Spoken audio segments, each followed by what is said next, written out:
কাক, তুমি কৈলাস অবধি যেতে পারবে না। ওখানে আমাকে হেঁটেই যেতে হবে। দেবী পার্বতীর পুত্রকে এক ঝলক দেখেই আমি শীঘ্র ফিরে আসব। স্বামী শনিদেব, এমন কিচ্ছু করবেন না যাতে দেবী পার্বতীর সন্তানের জীবনে সংকট নেমে আসে। আপনার দৃষ্টি ওর থেকে দূরে রাখুন।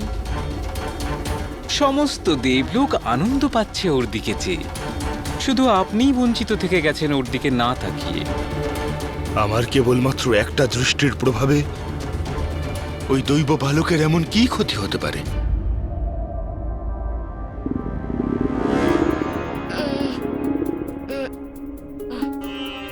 কি হয়েছে পুত্র? জানি না মা, আমার উদরে কেমন যেন হচ্ছে।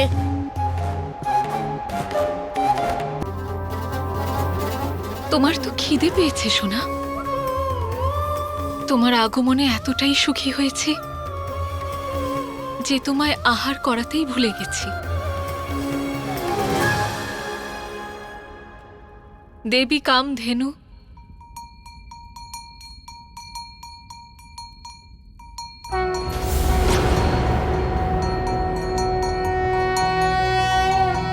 शुभदाये प्रसन्नाये गोप्रदाये नमो नमः। সব দেবীদের আমার প্রণাম। मुक्तिदाये धर्मदाये नमो नमः। মহাদেব, আজ আমাদের পুত্র প্রথম আহার গ্রহণ করবে। আপনি কোথায় স্বামী? আমি আপনার কষ্ট বুঝতে পারছি দেবী পার্বতী। আমিও এটাই চাইছি, যেন আমার স্বামী মহাদেবকে শীঘ্রই ফিরিয়ে আনেন।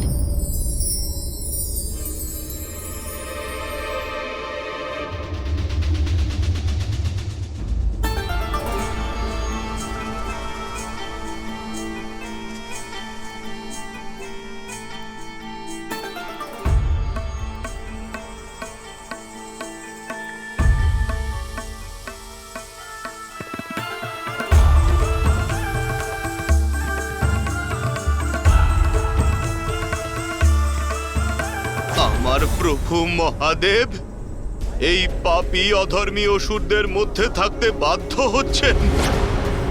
গজাসুরকে এর দণ্ড আমি অবশ্যই দেব। ক্রোধ সম্বরণ করো নন্দী, আর ওর সাথে যুদ্ধের চিন্তাকে ত্যাগ করো। কারণ যে কার্য খড়কুটো দ্বারা সম্ভব, তার জন্য খড়গ তুলে নেবার কি প্রয়োজন আছে?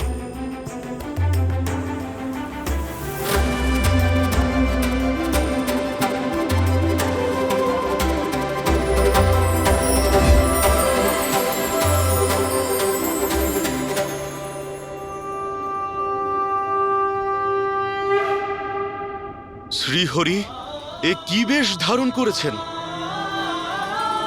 কেমন দেখতে লাগছে নন্দী আমাকে? প্রভু, আমি মহাদেবের ভক্ত, আর আপনার মায়া কিভাবে বুঝবো?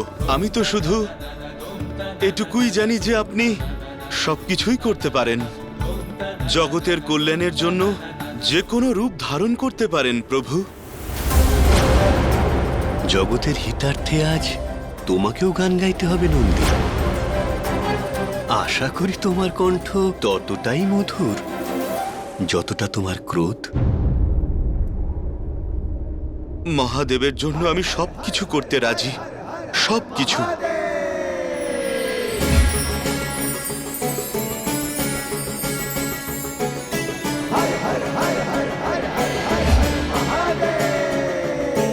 ধন্য আপনি প্রভু, আর ধন্য আপনার মায়া। মহাদেব, আপনি শীঘ্রই ফিরে আসুন, না হলে আপনার মিত্র বিষ্ণুদেব জানি না আমাকে দিয়ে আর কি কি করাবেন। বিষ্ণুদেব, নন্দী যদি না পারে, সঙ্গীতের কলা তো ছোটবেলা থেকেই আমার সহজাত।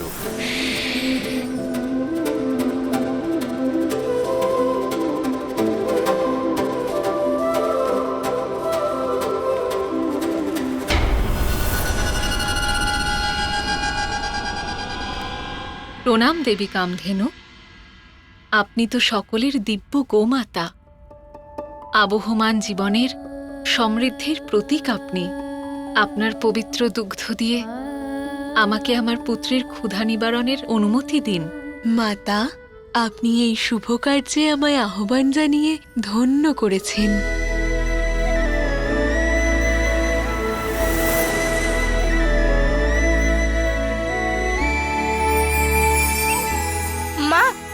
চলো না। হ্যাঁ হ্যাঁ চলো।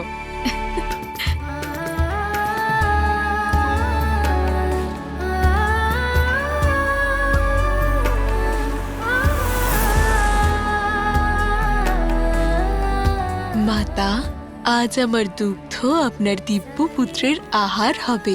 আমি ধন্য। ভবিষ্যতে আপনার যখন আমাকে প্রয়োজন হবে আপনি নিঃসংকোচে আমাকে স্মরণ করবেন। এবার আমায় অনুমতি দিন মাতা।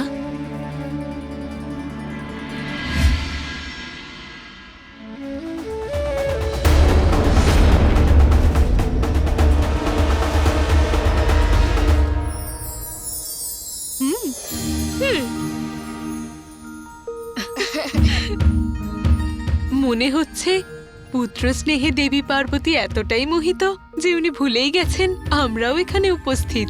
কিন্তু এতে ওনার দোষ নেই। পুত্রপ্রেমে মা মত্ত থাকবে সেটাই তো স্বাভাবিক। আমার মতে এই মুহূর্তে ওনাদের দুজনকে একান্তই ছেড়ে দেওয়া উচিত। আহ, কি মধুর, কি সুগন্ধ। নিশ্চয় এই দুগ্ধ খেতেও সুস্বাদু হবে।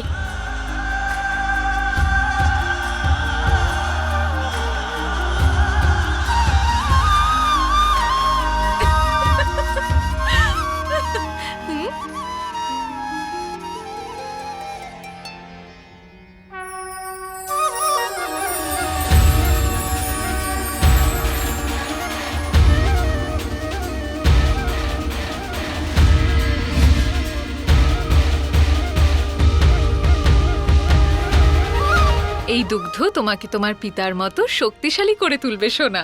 সত্যি মা? হুম। তাহলে আরো দাও না।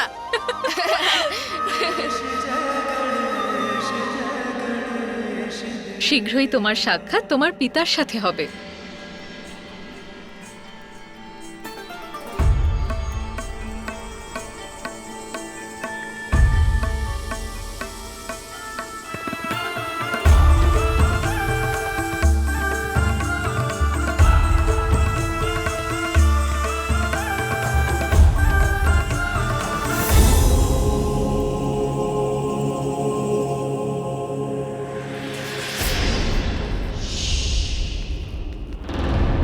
উত্তম, অতি উত্তম।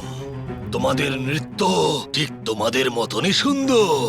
ত্রিলোক বিজয়ী গজাসুর তোমাদের নৃত্য দেখে আজকে প্রসন্ন হয়েছেন।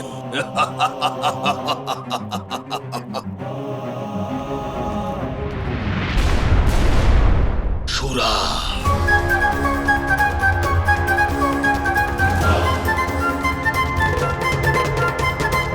পাপী অসুর, শীঘ্রই মহাদেব তোমার উদর থেকে মুক্তি পেতে চলেছে।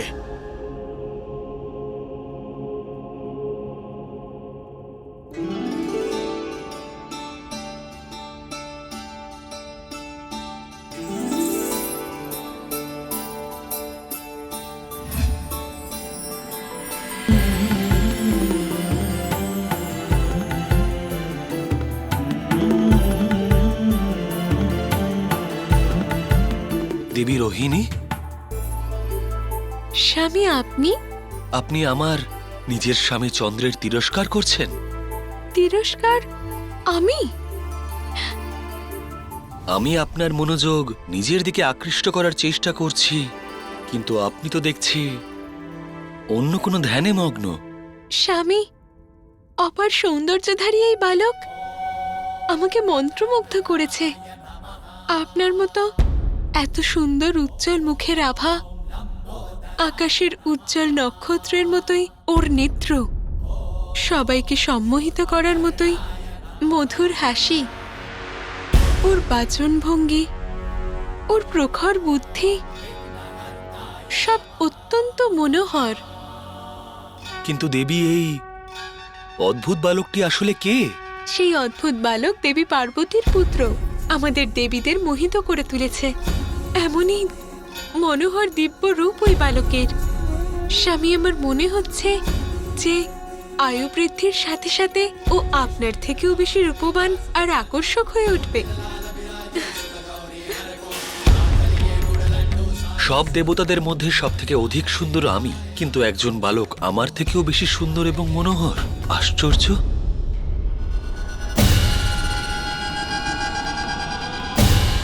সন্ধ্যা হয়ে এসেছে, আমাকে আর একটু অপেক্ষা করে রাত্রির অন্ধকারে লুকিয়ে ওখানে যেতে হবে, যাতে আমায় কেউ দেখতে না পায়। দাঁড়াও!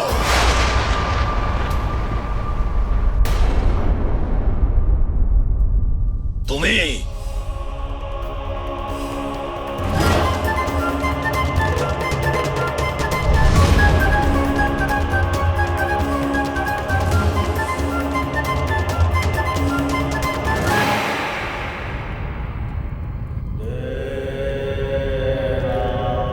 আমার দৃষ্টি কোনো কিছুই এড়িয়ে যায় না। আমি এটা ভালোভাবেই জানি যে তুমি কে।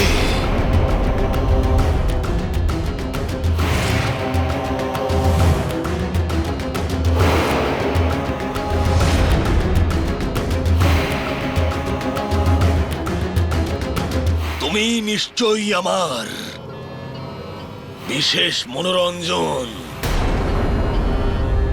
তাহলে বিলম্ব কেন? আরম্ভ করো।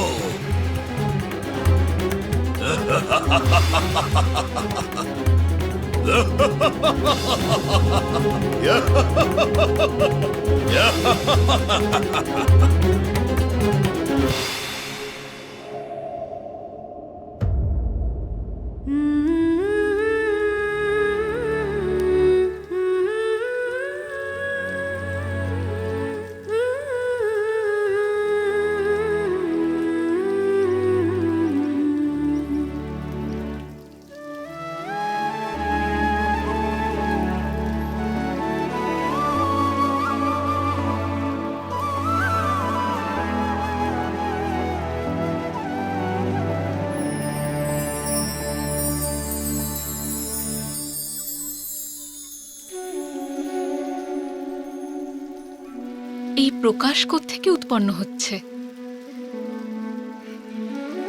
ও, চন্দ্রদেব এসেছেন। একদম উচিত কথাই বলেছিলেন দেবী রোহিণী। একজন বালকের এত দিব্য স্বরূপ এর আগে তো আমিও দেখিনি।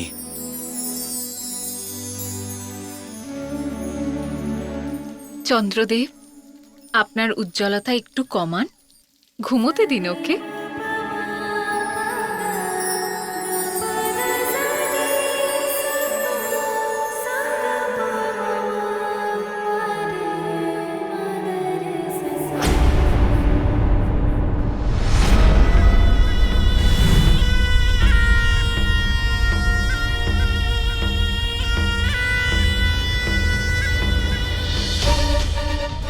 এইভাবে অনুমতি ছাড়া ভিতরে প্রবেশ করাটা আমার অনুচিত হবে।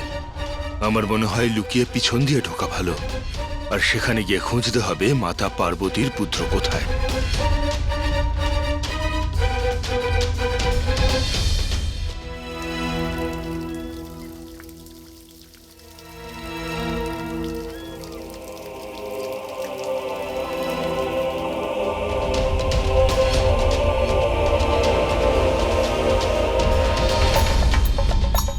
চন্দ্রদেবকে ধন্যবাদ, ওনার প্রকাশ আমাকে ওই বালককে খুঁজতে সাহায্য করবে।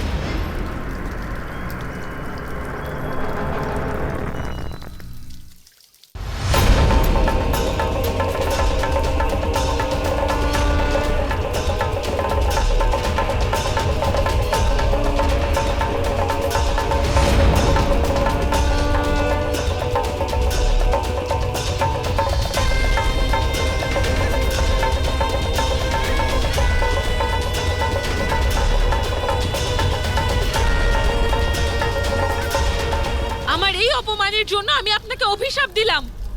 আমি ছাড়া আপনার দৃষ্টি যার উপরেই পড়বে তার জীবনে নেমে আসবে এমন দুর্ভাগ্য যা তার বিনাশ ঘটাবে। মনে হয় এটাই একটা সংকেত। আমার আর এগোনো উচিত হবে না। আমার দৃষ্টির ফলে যদি ওর অনিষ্ট হয় তো আমি নিজেই নিজেকে কোনোদিন ক্ষমা করতে পারবো না। যদিও বা নিজেকে বোঝাতে পারি, কিন্তু মাতা পার্বতীর ক্রোধ থেকে বাঁচবো কি করে? আমার মনে হয় আমি অহেতুকই এত চিন্তা করছি। দূর থেকে এক ঝলক দেখেই আমি আমার দৃষ্টি ঘুরিয়ে নেব, ওই বালকের কাছে যাবই না। কি করে দেখবো ওকে? ওর মুখ তো মাতা পার্বতীর আঁচলে ঢাকা পড়েছে। মনে হচ্ছে সেটাই ঠিক হবে। আমার দৃষ্টি হয়তো এই বালককে বিপদেই ফেলতো। মনে হয় নিয়তিও সেটাই চাইছে।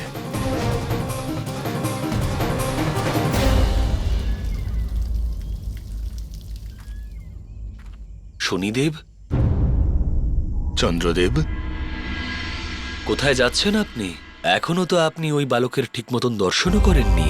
প্রয়াস তো আমি করেছি চন্দ্রদেব, কিন্তু ওই বালক এখন ঘুমিয়ে রয়েছে। দেবী পার্বতীর আঁচলে ওর মুখ ঢাকা পড়েছে। ওকে দেখবার জন্য ওর নিদ্রা ভঙ্গ করা অনুচিত হবে। আর তাছাড়াও আমার দৃষ্টি তো অশুভই। আমার দৃষ্টির বদনাম তো সর্বজন বিদিত।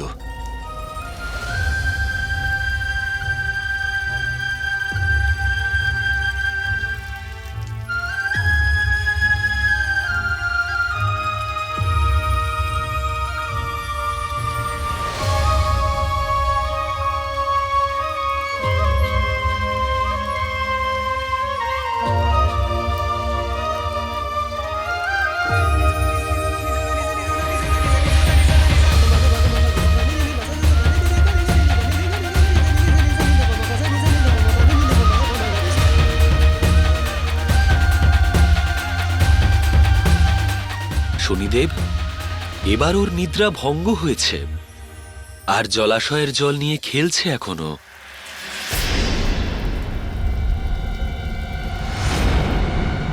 আপনি নিশ্চয়ই এটাই চান যে আপনার দৃষ্টি যেন বালকটির ওপরে না পড়ে। তাহলে আমার জ্যোতি জলাশয় ওর প্রতিবিম্ব সৃষ্টি করবে। আপনি সেটাই দেখে নিন, আর এইভাবেই হয়তো ওই বালক আপনার দৃষ্টি থেকে এড়িয়ে থাকতে পারবে। কিছুক্ষণ দেখেই ঘুরিয়ে নেবেন আপনার দৃষ্টি। এতে কি এমন বিচলিত হবে সৃষ্টি? ধন্যবাদ চন্দ্রদেব, সঠিক পরামর্শ দিয়েছেন। ওর প্রতিবিম্ব দেখলে ওর কোনো ক্ষতি হবে না।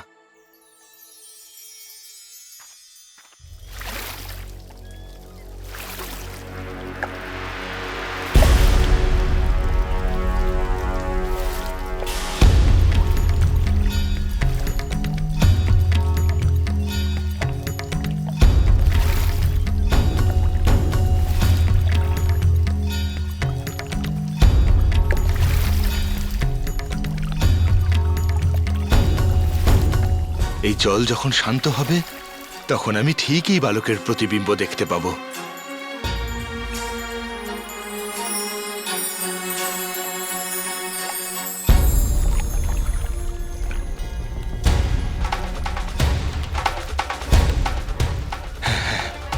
এই তো।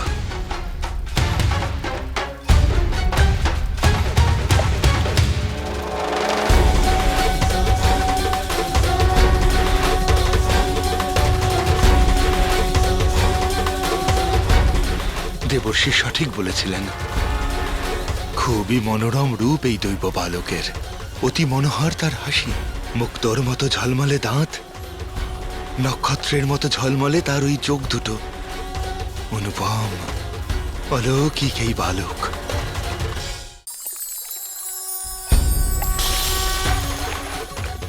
এর অদ্ভুত রূপের এক ঝলক তো আমি দেখলাম। অসাধারণ সুন্দর দৈব রূপ এই বালকের।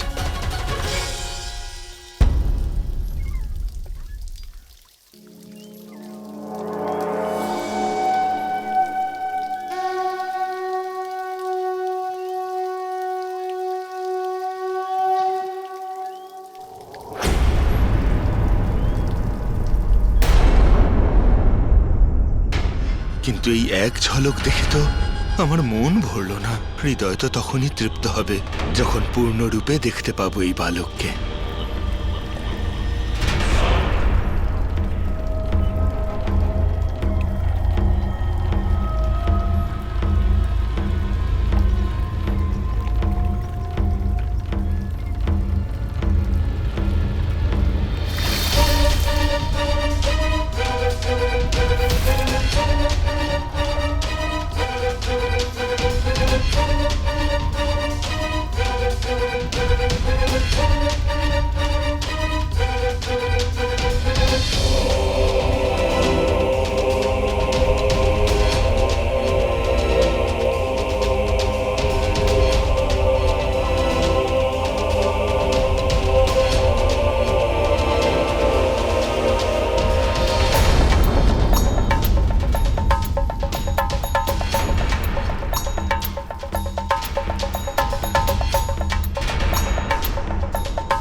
আমি কি অনর্থ ঘটালাম?